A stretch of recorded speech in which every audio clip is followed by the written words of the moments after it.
Hello, Marengo Mike here, bringing you another best of COS Indiana Live broadcast. So settle back and enjoy. We'll see you all back here again next week. I get discouraged, for sure, and I will quit fighting at some point. And that point is when the first shovel of dirt hits the top of my box 6 feet down.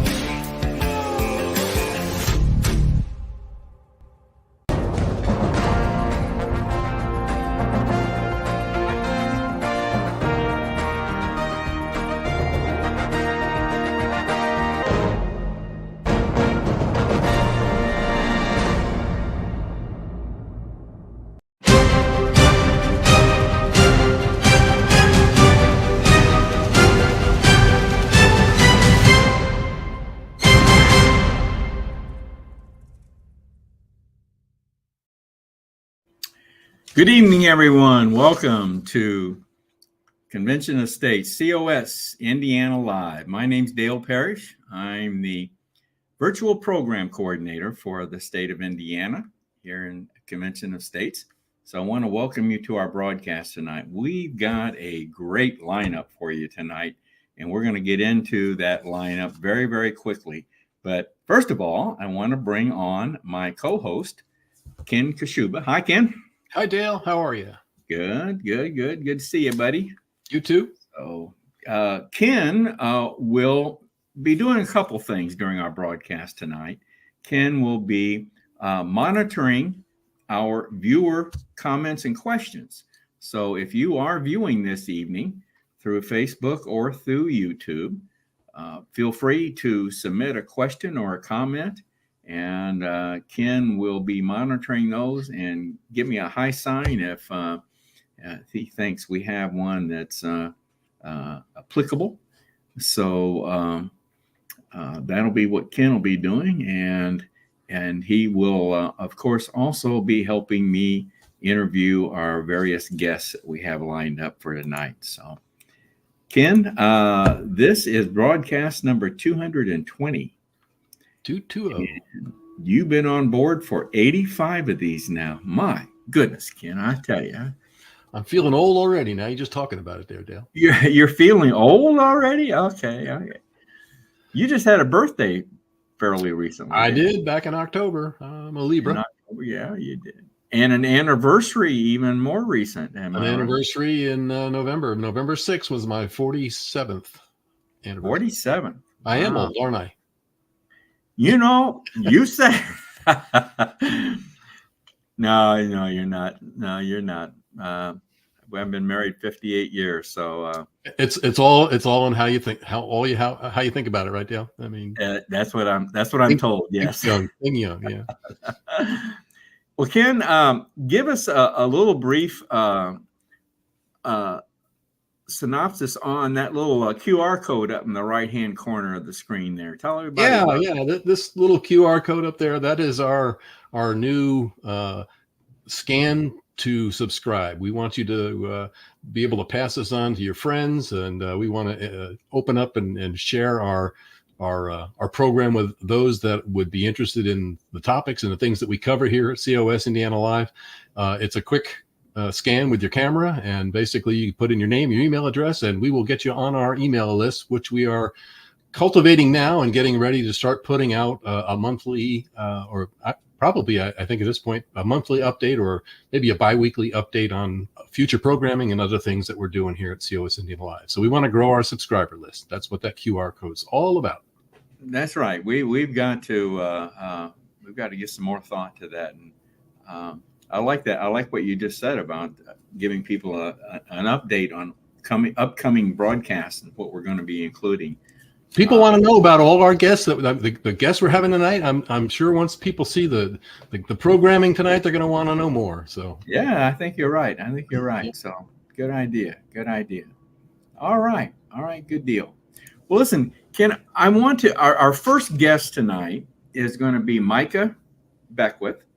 Mike is a pastor, and we wanted to get a theological perspective on what's happening in Israel. So we're going to bring Micah on. He's going to, like I said, he's going to be our first guest this evening. But I want to precede that with a video clip of our leader, Mark Meckler, who addressed a church in Crown Point, Indiana. When was that? Was that October, was it? October 25th. October 25th, that's right. Mm-hmm. Livingstone Church, I think is the name of it, in Crown Point, Indiana. That's right. And as a matter of fact, we're going to do a full segment on that presentation on December 4th. And I'll touch on that a little later again on our broadcast before we end tonight. But Ken has pulled a clip out of that presentation, and I want to play it for everyone. And again, I think this is a good introduction, a good lead into when we bring Micah on, so he can talk further about the theological perspective that we're trying to present here this evening. So, okay, Ken, I think we'll let me bring that up right now, and let's take a look. So it's less than 2 minutes. It's not that long. So here we go. Sounds good. That's less and less true for most people.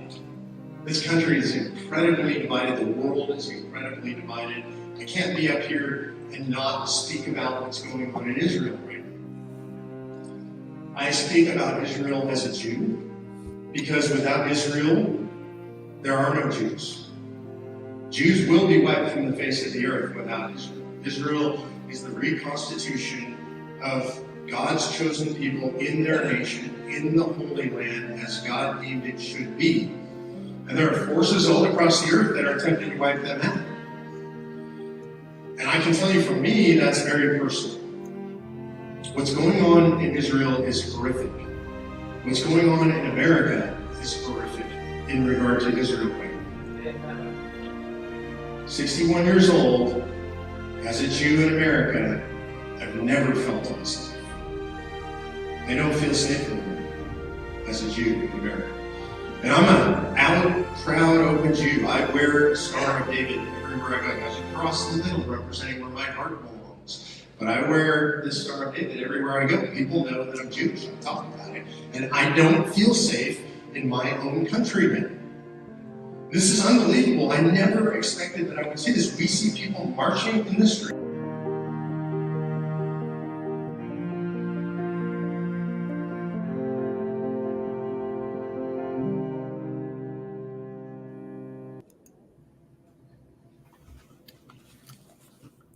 Very good clip, isn't it, Ken?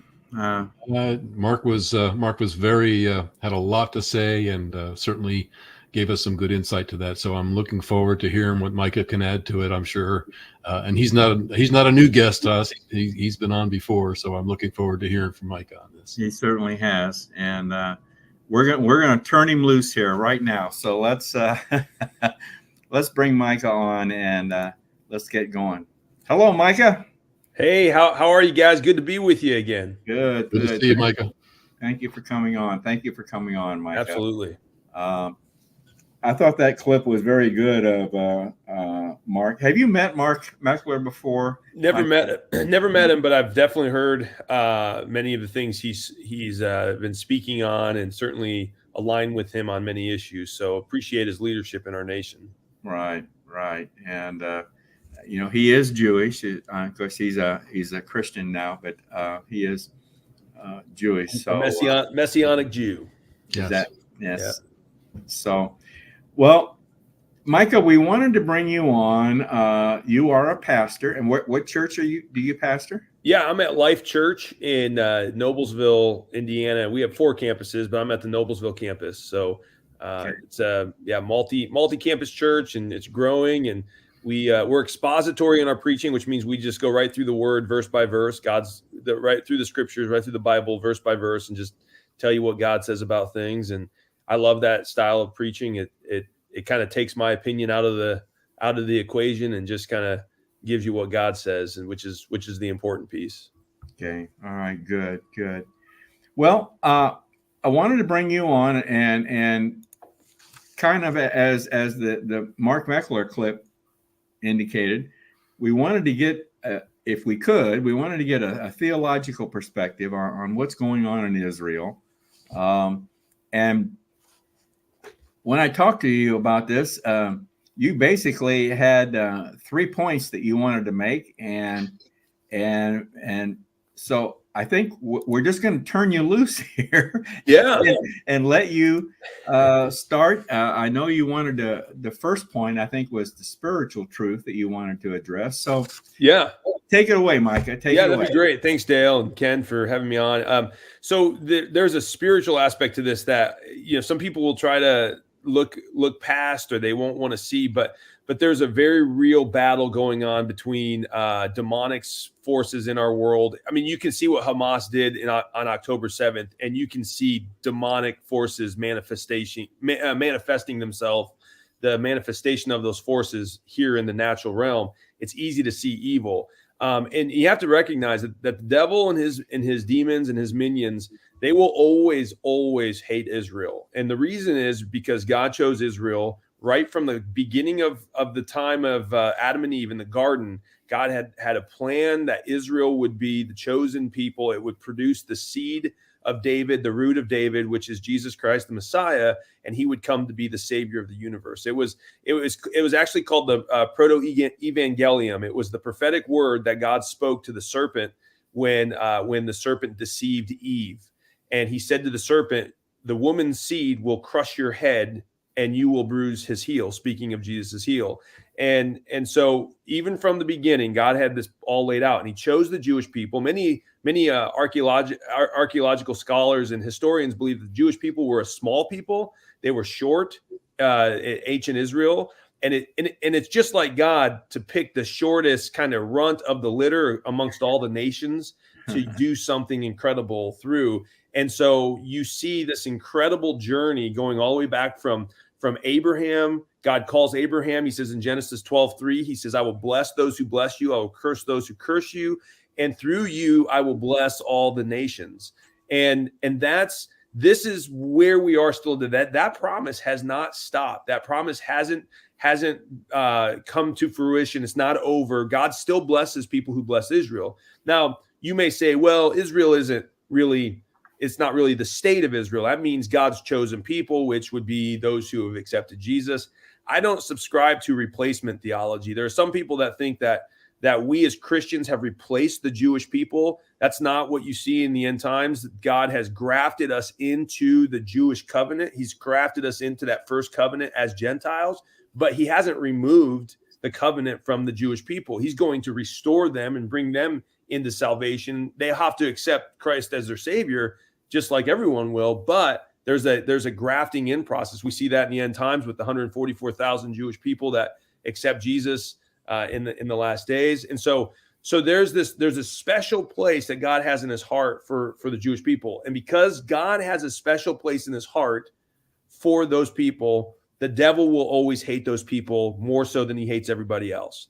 And that's what you're seeing unfold. The anti-Semitism, if you're a rational person and you look around and you see people screaming things like from the river to the sea, Palestine will be free, this extermination call of the people of Israel. If you're rational and you look at that, you say, how can anyone buy into this?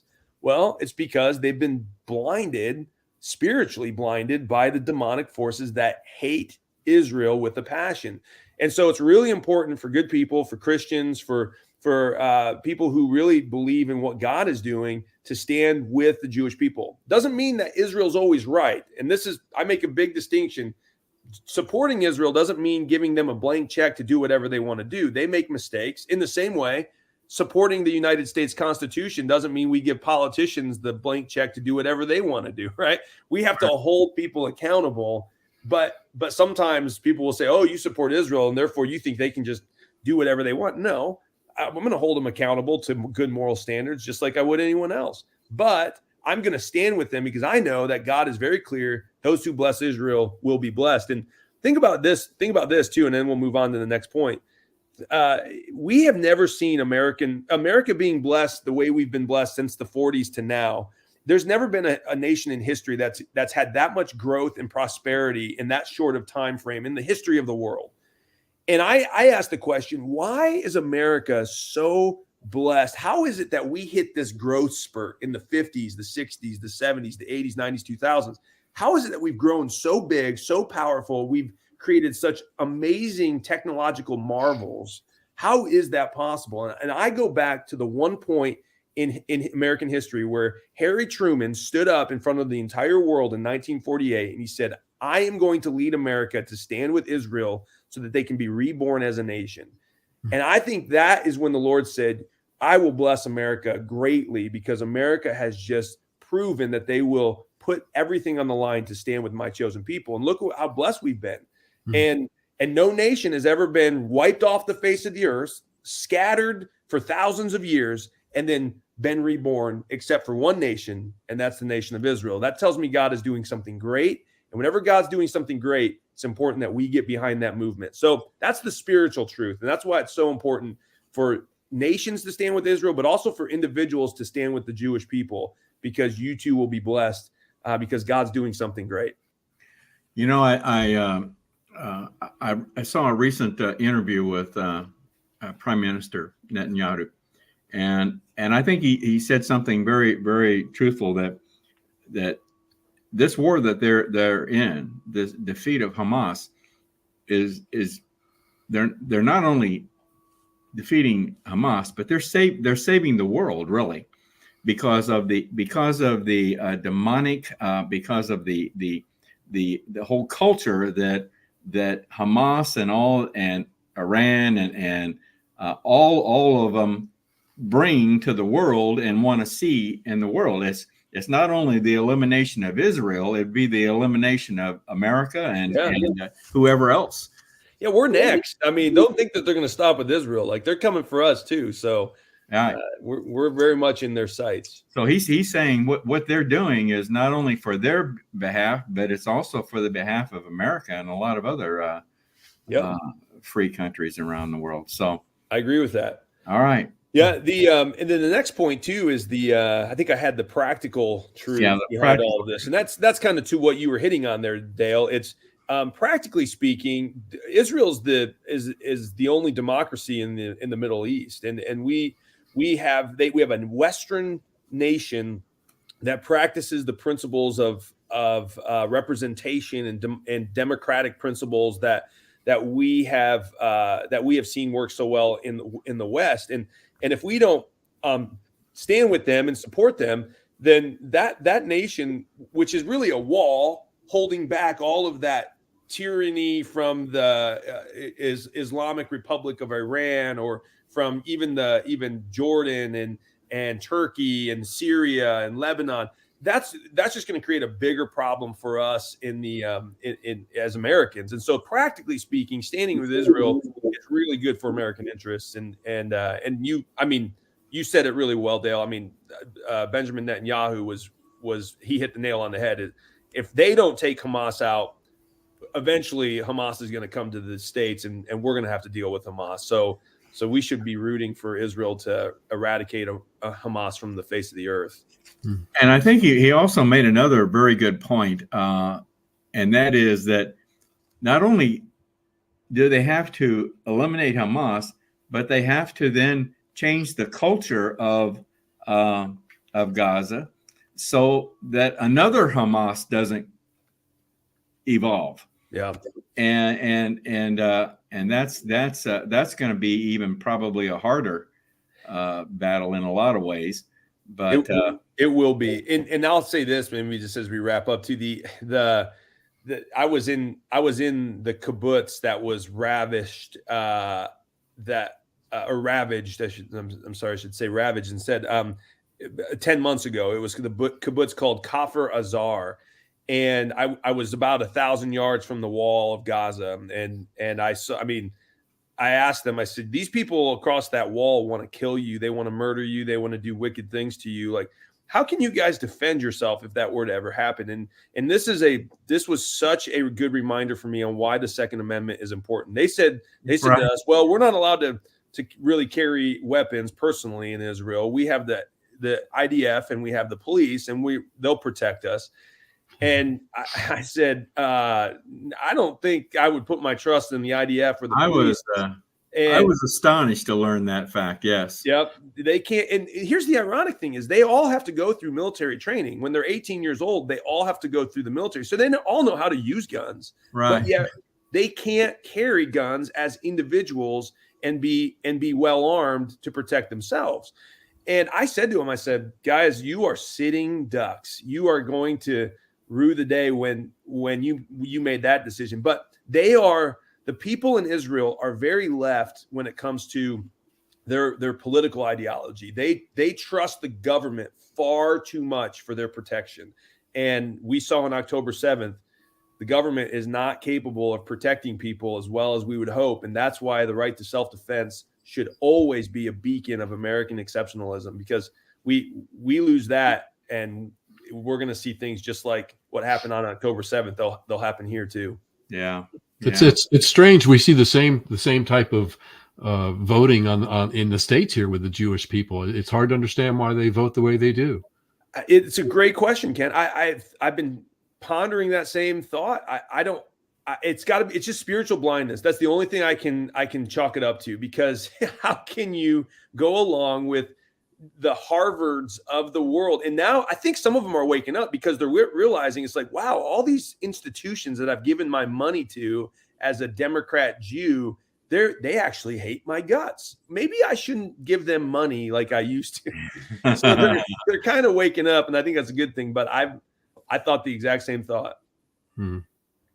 Well, let's wrap it up here, Micah. I think the third point was that you wanted to make was we need to stand with Israel, right? Yeah, that's right. And God will bless you personally. This is more of a personal call too, because while I said it earlier, it's important for nations to stand with Israel. God can see what nations do. He'll bless nations accordingly to their good works or their lack thereof. He'll dole out judgment on them. But the same is true for individuals. So God will bless you. God will bring good things your way if you stand with those that He's calling you to stand with. So, it's not, we don't serve to be served, but when we serve, God pours himself out on us and blesses us, and we get more than we could ever give. And that's just how, that's how good God is. He loves giving. You can't outgive God.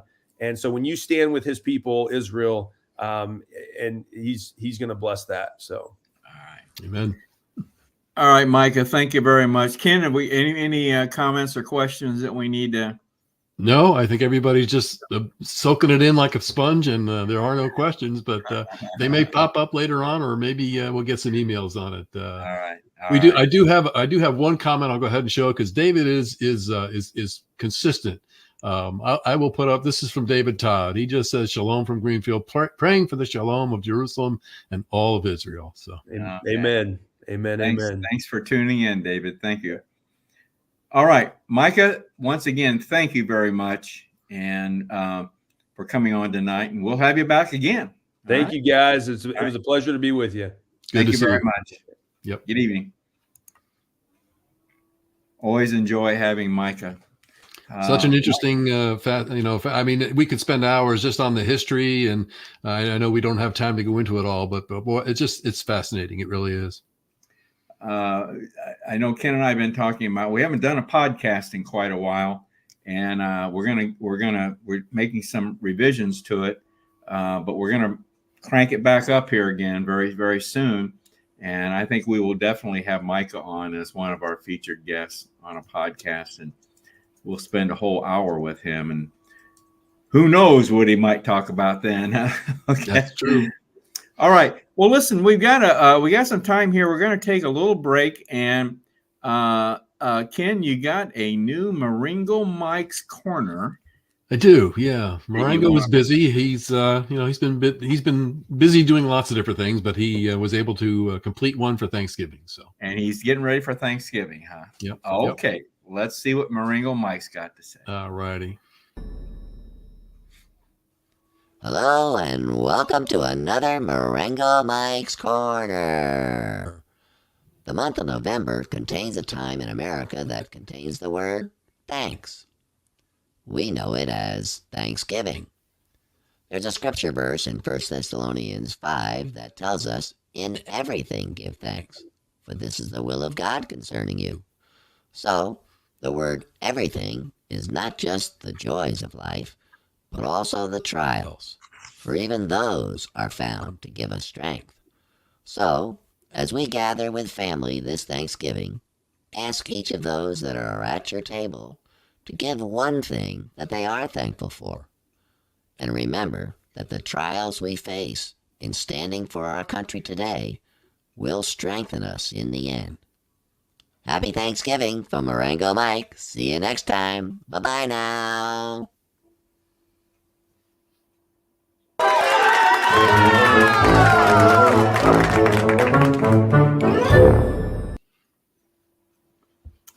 Well, very good, Ken. I had not seen that, and He was busy.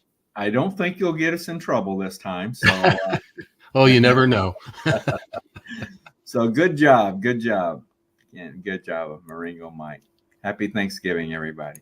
Yep. Well, let's jump right into our next segment, and we have with us a young man from the state of Ohio, and let's bring him on right now.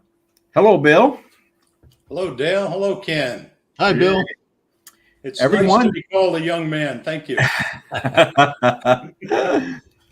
Yeah, no one calls me young man anymore. I'm not sure what it is, Bill, but Well, when they do, you never answer. That's the problem. but this is Bill Scott, everyone, and Bill is, as his name tag indicated, Bill is the state director for the neighboring state of Ohio. So we're trying to. Our state, Indiana, is in now a region with Ohio, Michigan, Iowa, Minnesota. Who am I forgetting? Wisconsin. And so we've had the state directors on for, well, I think all but Minnesota right now. So I've been trying to bring on the state directors and introduce them to everyone. We're also trying to kind of branch out and get out beyond Indiana. So, Bill, we want to take some time here to get to know you and see what's going on in Ohio. I know there's one topic that we want to touch on for sure, but Bill, give us just a brief idea of your early life. Where were you? Were you born and raised in Ohio, or what? Tell us about that. Okay, sure. No, I was not born and raised in Ohio, but I'll turn the tables on you, Dale, and ask you and Ken if you are country music fans, if you know Jason Aldean's song, "Try That in a Small Town." Do you know that song? I've seen that. Yes, I've seen. You very well. Yep, it's a great song. Yeah. Well, it's a great song. I love it. I'm not really a country fan, but I'm becoming more of a country fan after listening to some of his music. I grew up in a small town, and I identify with a lot of stuff that he had in his music. And my town was probably less than 1,000 people up in northeastern Pennsylvania, right on the border with New York State, right where the three states come together: New York, New Jersey, and Pennsylvania, the tri-state area, a little town there. And that's where I grew up, went through high school all those years. I started working, as many of my friends did, at age 10 with a paper route that lasted a couple of years. And graduated. Yep, we all had paper routes. Been there, done that, yes. Yep. And then graduated to my lawnmower business, had a route of lawns that I would do. And then graduated into resort work, where I was a dishwasher, not bartender, but a bar, bellhop, not a bar, a bellhop, a lifeguard, a groundskeeper, everything you could think of in a resort setting on the edge of our town. That kept me busy till I went off to college at Penn State University. And that's not my early life, but that took me into my college years to study to become an accountant. So that's what I did, became an accountant, a CPA. Joined an international CPA firm, no longer in existence, unfortunately, called Arthur Andersen. It was the largest in the world. One of the biggest of the big eight, the biggest of the big eight, Yeah. and unfortunately went out of business. I remember that name very, very well. So you were a Nittany Lion, huh? I was. That's where I met my bride, who I heard you fellows talking about your wedding anniversaries, and we just had our 50th wedding anniversary this past July. Congrats. Yeah, and I met her in her final term at Penn State, so that's Good the best for you. thing I can say about my 4 years in Happy Valley and at Penn State. You don't hear too many as many 50-year anniversaries as you used to. So you hang in there, Ken. You'll make it. I'm trying. All right. Bill, tell us. I always like to ask leadership individuals that come on our program to tell us your COS story. That how, when, where you got involved in COS. So give us a little idea what that was all about. Sure. Well, like many folks in the organization, my roots are with Mark Levin, but I'll start with a different root. It really started with our friend Rush Limbaugh.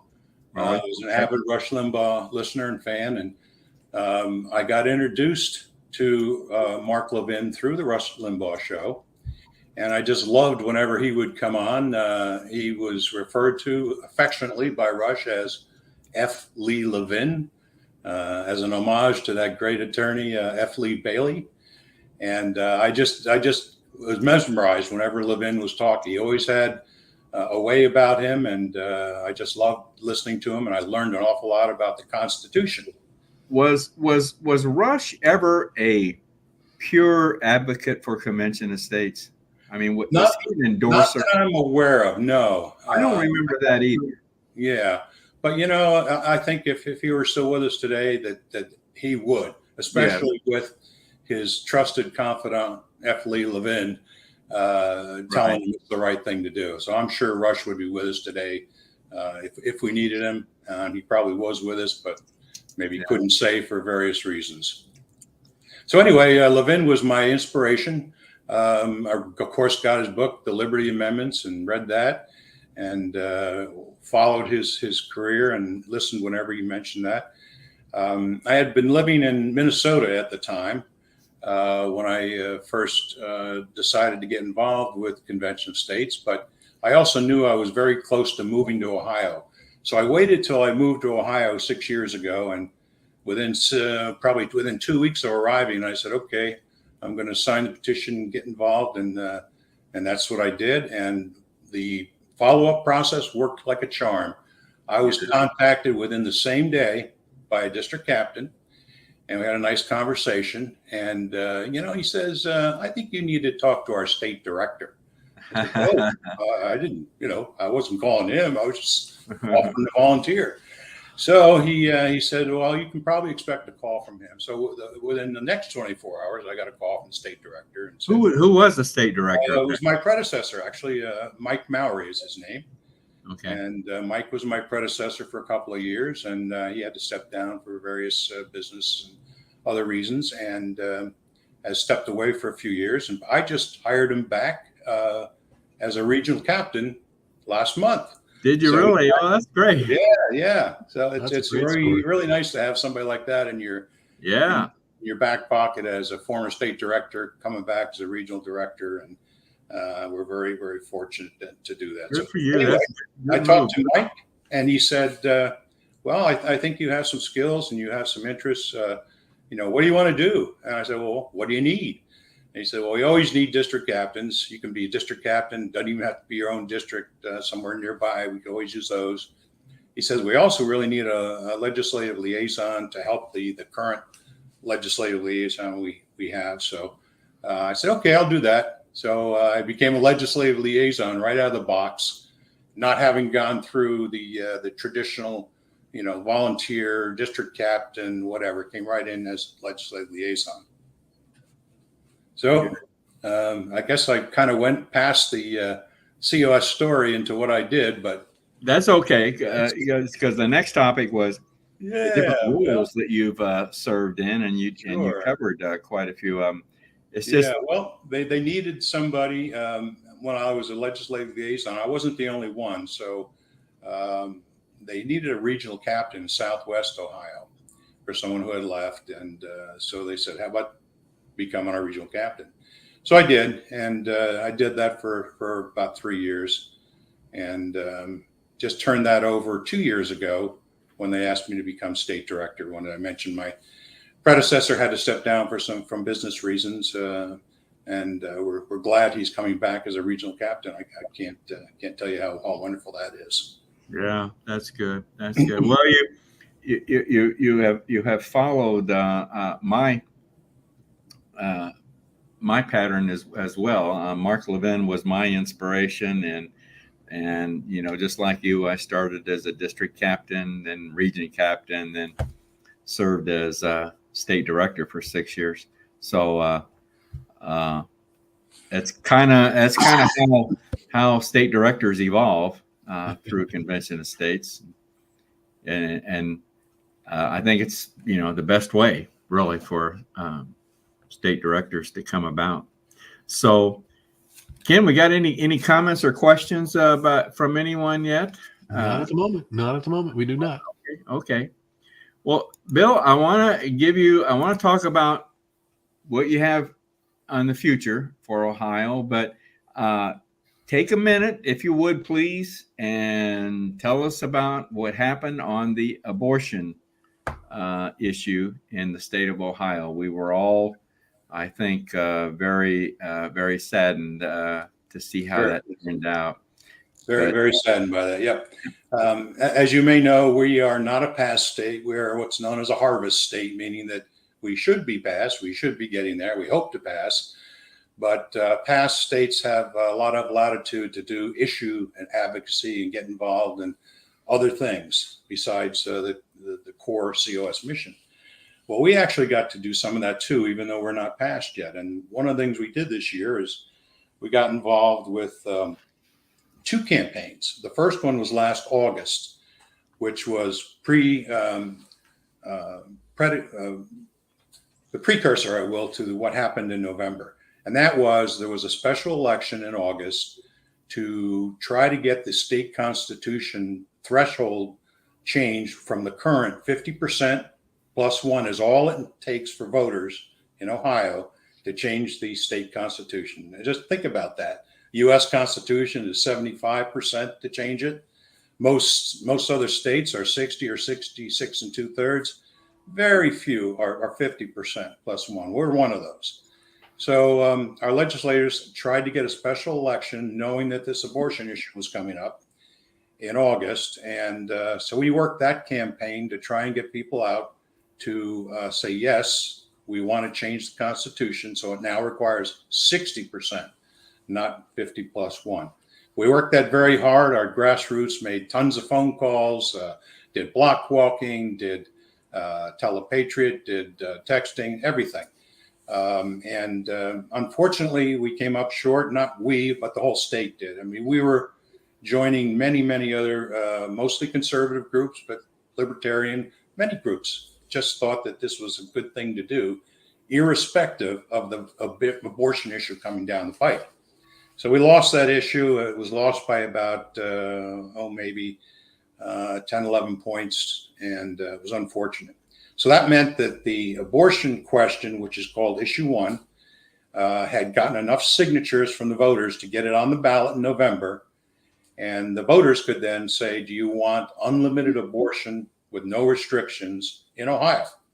And that's basically the question. There's other things with it too, but such as parental rights are eroded with this new law. So we worked that very hard too to try and get that vote defeated. And again, we made probably 58,000 texts. We did 25,000 emails in multiple rounds. We did 4,000 telepatriot calls. We did block walking, flyer drops, working with other groups, and wow. A lot of momentum. And I will say, wow, you just had a pastor on just previous to me.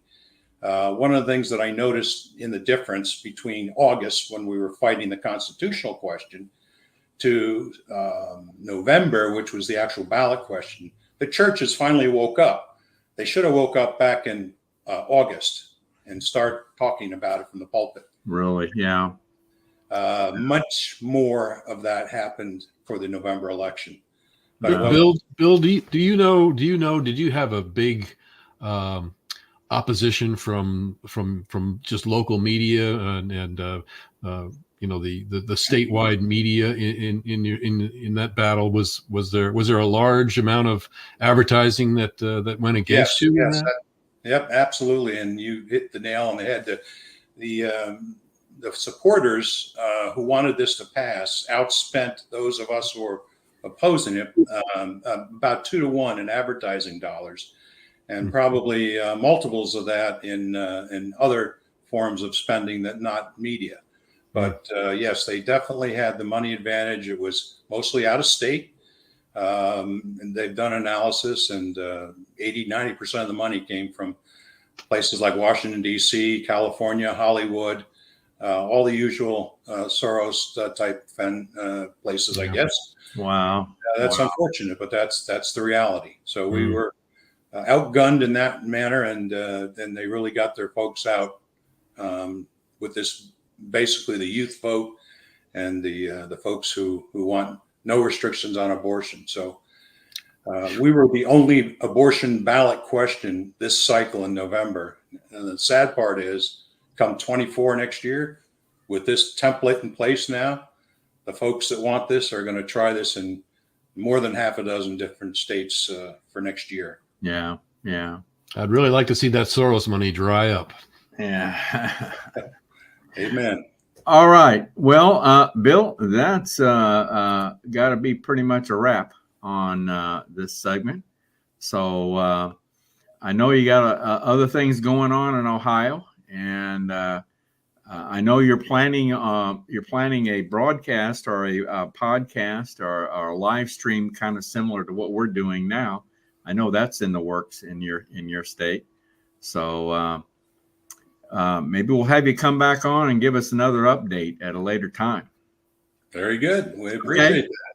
All right, Bill. Thank you so Thank much. you very much. Thanks. Thanks, Bill. Let me get Bill okay off of there. All right.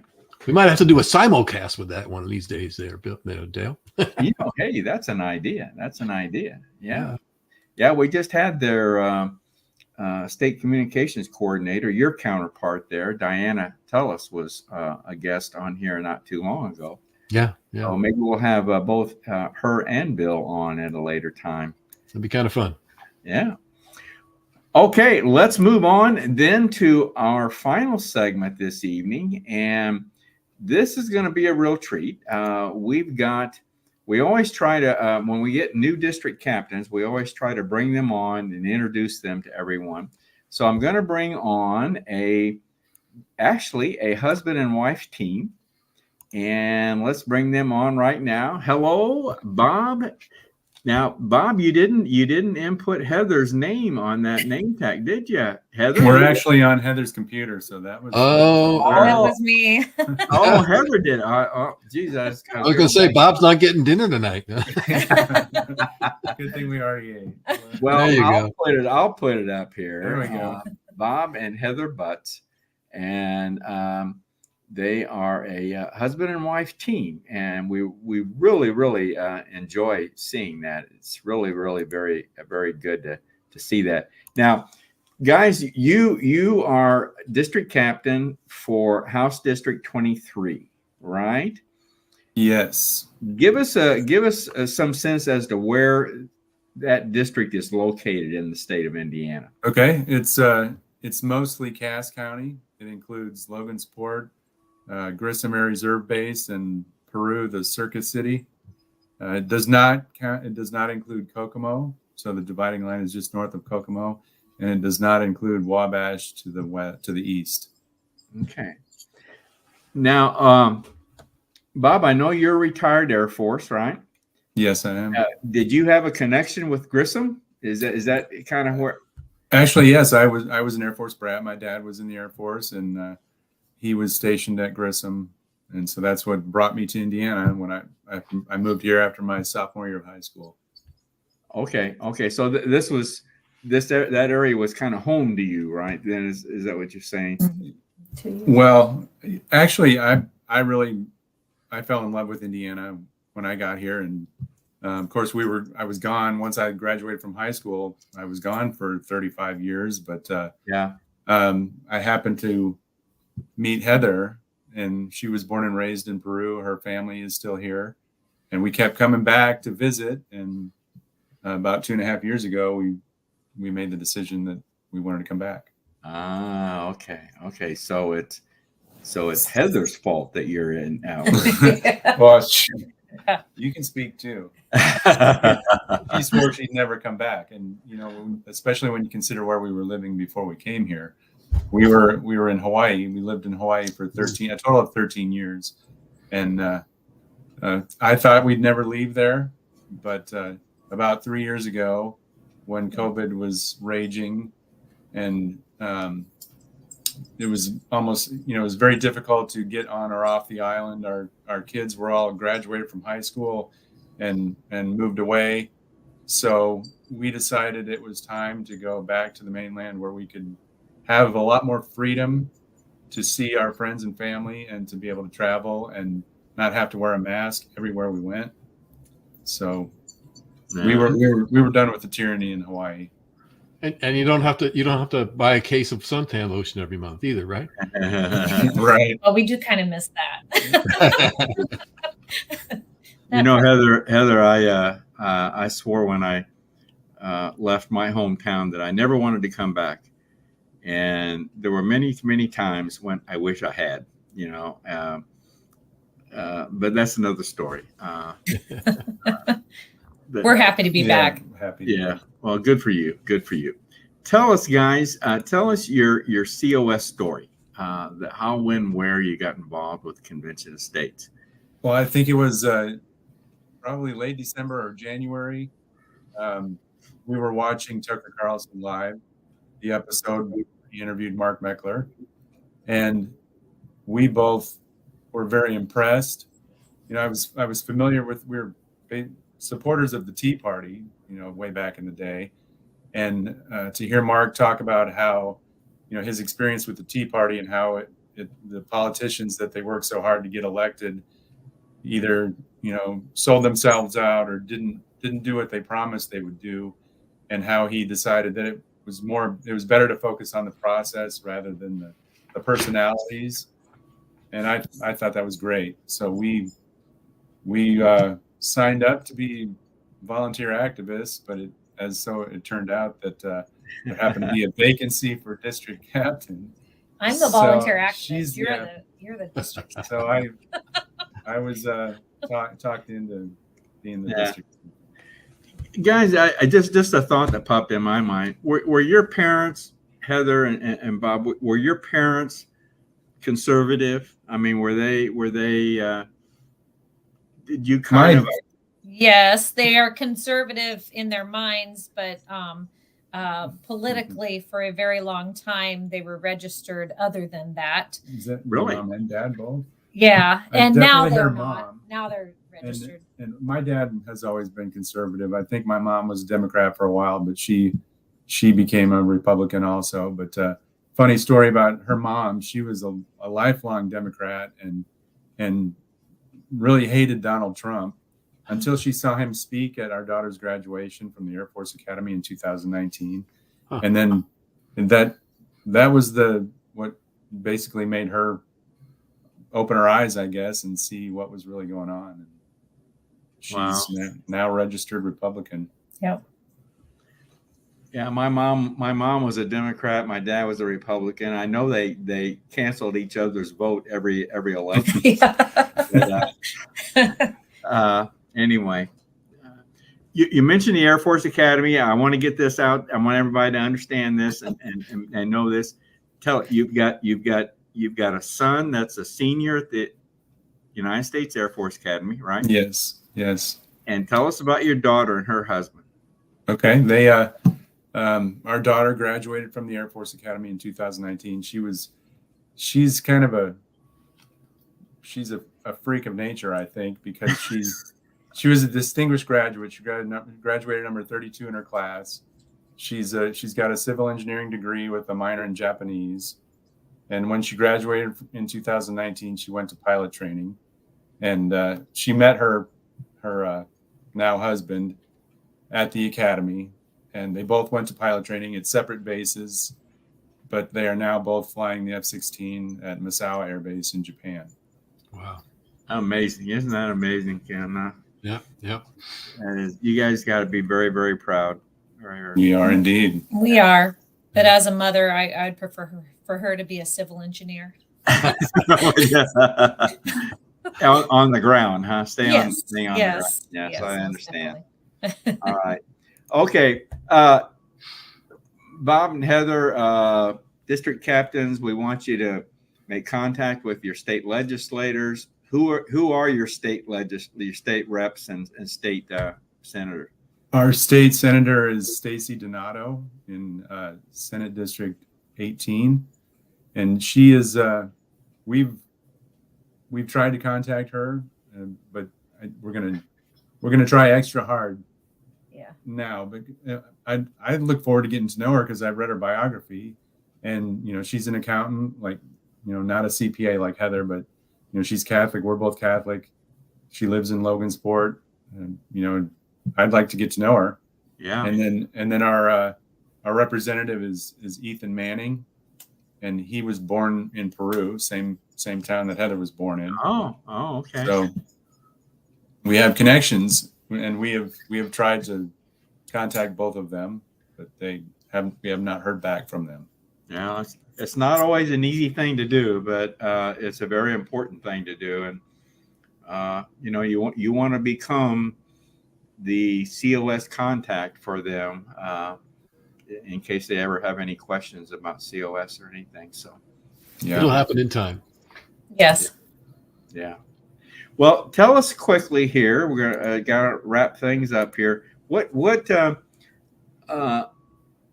kind of objectives have you set for yourself for your district going forward here? Looking at 2024. Well,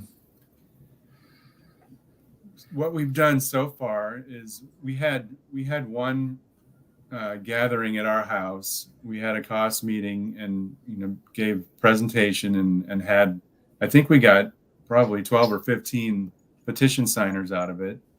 And our vision was that we wanted to have regular meetings like that and have those people come back and maybe bring a friend, and we could grow it and it would become a regular thing. But the frustrating part is that didn't happen. So we are constantly looking for social opportunities. Like Saturday morning, we connected with some of my classmates from high school and had breakfast, and we're hosting the next one at our house on January 6th. Oh, okay. So just looking for opportunities to get people together and talk, and any chance we get, we try to tell the story. Okay. So are there any activities on Grissom that you could participate in? I'm sure there probably is. Yeah. We go to the gym there, and I've met the maintenance group commander. Yeah. So I do have a connection there. Okay. All right. Maybe you'll have to have a block party and promise everybody that you'll have 2 F-16s buzz the party. Yeah. We do have a comment from our state director. I want to go ahead and post up for you. Okay. So that's our from leader, Dale Tipton, our state director, says, welcome to the family, Robert and Heather. Thank you. Thank you. Good deal. Well, guys, thank you very much for coming on, and best of luck to you. I think you both are going to be great for Convention of States here in Indiana. I want to take this opportunity to let everyone know, if you're viewing this evening, and if you're in Bob and Heather's district, House District 23, and you would like for them to contact you, drop us an email at raiseyourvoicecos@gmail.com, raiseyourvoicecos@gmail.com. Ken and I monitor that account every day, and give us your contact information, and we'll be happy to pass that on to Bob and Heather and let them follow up with you. So, guys, I want to thank you again for coming on this evening. Thank you. We're planning, everybody. We're planning on December 18th to have a program broadcast dedicated to retired veterans, and Bob has agreed to participate in that with us. And we may even get his son, if we can get the proper approvals, I guess. Yes. But we may get his son. He's going to be home at that time. So that's December 18th. So looking forward to that as well. So, guys, once again, thank you very much for coming on this evening. Appreciate it. Thanks for having us. Yeah, thanks for having Good to us. see you. Have a good night. Okay. I want to, once again, I want to show the email address for everyone. raiseyourvoicecos@gmail.com. So raiseyourvoicecos@gmail.com. Any question that you have about anything on the broadcast tonight, comments, questions, anything, please let us know.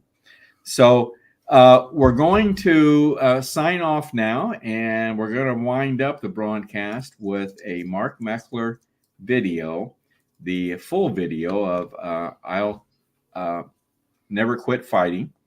It's a very good video, and once the video is over, then our broadcast will end. So, Ken, thanks for coming on tonight. As usual. Have a great Thanksgiving, everyone. Yes, please do. Almost forgot to say that. So Came upon us so fast, you know. Yeah. Gobble gobble. Yeah. So let me bring up that video, and Ken, have a good Thanksgiving. Good night, everyone. You too. Good night, Dale. Good night, everybody. I struggle to empathize with people who would give up. It doesn't make sense to me. Sam Adams said, for those of you who prefer safety and security over liberty, over the animating fight for liberty, I hope that you enjoy licking the hands that feed you. May your chains rest lightly upon you, and may posterity forget that you are our countrymen. Like, do you understand that your kids and you are sentencing your kids and your grandkids and your friends' kids and your neighbors' kids to a lifetime of slavery and servitude, literally, of fear, of living in the darkness, but never, ever, never, never, never give up. George Washington lost the majority of his battles that he fought in the American Revolution. If you read his writings, if you read the letters where he was writing to Congress asking for money and troops, he was saying, we're losing. I don't have the troops I need. I don't have the supplies I need. Did he quit? What about the guys on the beach at Normandy? Like, what did they do? Did they just quit? Oh, there's, a lot of guys are dying around me. It's really bad. It looks really dismal. Those cliffs are huge. Machine gun fire raining down on us. And it's too hard. We should just quit. Thank God those people didn't quit. If they had, where would we be? I get discouraged, for sure. And I will quit fighting at some point. And that point is when the first shovel of dirt hits the top of my box 6 feet down.